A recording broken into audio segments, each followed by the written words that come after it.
Ciao a tutti amici del laboratorio artistico, fra pochissimi giorni inizia ufficialmente l'estate, anche se qui fa ancora un po' fresco. Comunque io spero che da voi faccia caldo e si stia in vacanza. Vi propongo un gioco da fare sotto l'ombrellone. Il giochino è questo.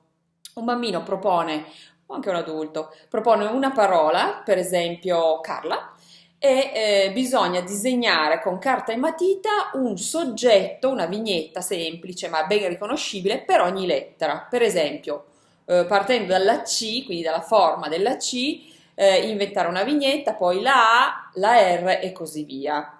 Chi finisce nel minor tempo, facendo ovviamente cose riconoscibili, avrà vinto.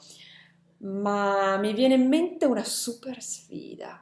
Qualcuno di voi potrebbe riuscire a fare la stessa cosa con tutte le lettere dell'alfabeto inglese, quindi comprese X, Y, eccetera, eccetera? 26 lettere per 26 vignette diverse a tema estate? Mm. Io ci voglio provare, voi? E secondo voi, se ci riesco, in quanto tempo? Mm. Via la sfida!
faticoso, devo dire. A voi la scelta se la sfida è riuscita o meno, perché secondo me qualche soggetto non è proprio estivo e qualche soggetto, un paio di soggetti sarò un pochino ripetuti. Io volevo farli tutti diversi, però devo dire che 26 soggetti sono veramente tanti.